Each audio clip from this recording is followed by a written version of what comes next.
Time for a little bodybuilding and fitness update, but I'm kind of lazy, don't have something to set my phone on, so it's gonna be down here looking up at the sky.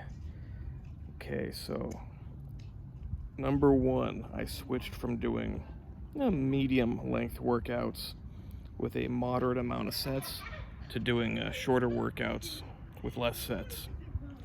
Yeah, in my life, I've done 3.5 hour long workouts. I've done 20-minute workouts. They both work. You just got to use them appropriately. And I was trying to think the other day, like, how could I try to explain or generalize when it's better to do longer workouts with more sets versus shorter workouts with less sets? And I'm not saying this is the case all the time. I'm not saying there's not other reasons. Mainly you just have to feel your body, know what works for your body. But I came to the conclusion that I can rest my arm on the bench and talk like this. I came to that conclusion as well.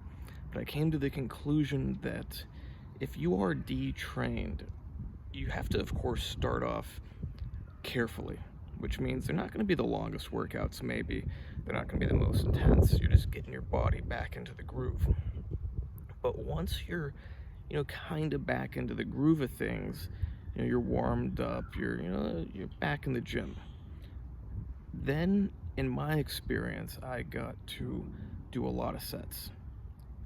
Perhaps it's because it takes quite a while to get really good at doing the particular exercise perfectly with your maximum output. So if you're not doing it really good with it, near your maximum output, which you can't do until you've practiced it for months and months and months. So if you were taking time off the gym and you come back, first you got like your warm-up phase, and then you need to re-specialize at certain lifts, because it's not until you specialize at the lift that you can really push yourself 100% on it. So if you're not pushing yourself 100%, you got to do a lot of sets. That's the only way you're actually going to get enough stimulus to improve your physique.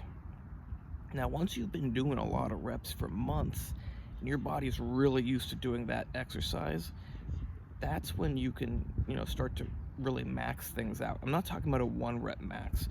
I'm talking about you can finally get your max output at any rep range. It could be 20 reps. Like I do 20 reps on the bench with 2 plates. But now I can do 20. Let's say a couple months ago, if I could only do 15, doing one set of 15, sure, it's good, but it's not the same as me maxing out and doing one set of 20. I can do one set of 20, and then I can do one set of 3 plates for like 5 reps right now. I am in a calorie deficit, so I can't do as many as I would otherwise. But I can just do one set with 2 plates, one set with 3 plates, and I'm done. That's enough.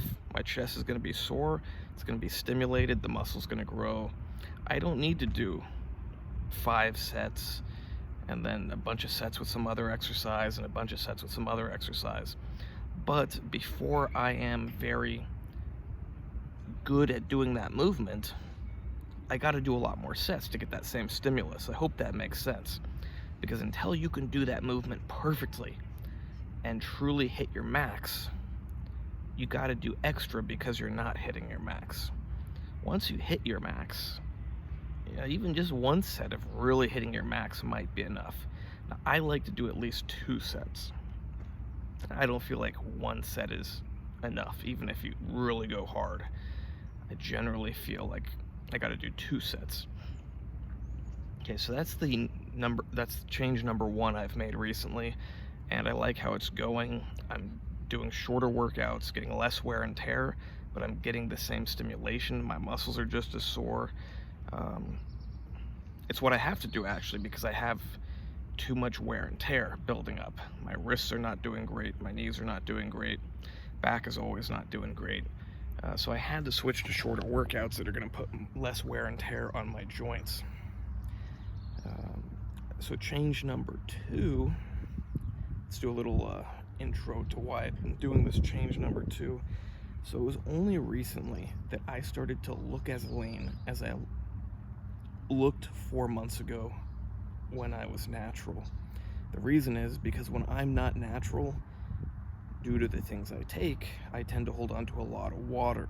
Now you may be going, well, why do you take those things? Well, because there's good health reasons for why I take them.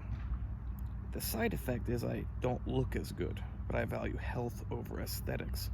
So if I can have better organ health, better musculoskeletal health, but I'm going to hold on to extra water, I'll do it. But as it gets closer to the competition, I want to bring that water down. Because if I spent, 3.5, 4 months dieting just to look the same level of leanness, it's like, why am I doing this? So I definitely got to bring that water down. I am cutting some things out. I'm adding in aromatase inhibitors, currently taking 1 milligram of anastrozole every day. The last week I took 0.5 milligram every day. It helped, but it's not enough. Gotta do the 1 milligram every day, might up it to 1.5 or 2 milligrams every day. It's not gonna feel as good, it's not gonna be as healthy, but I gotta lose this water because I've lost a decent amount of weight in the last 3.5 months, but it's not visible. So I want that to become visible. So I am planning to do a competition in about 2 weeks on May 4th. That's about 2 weeks away.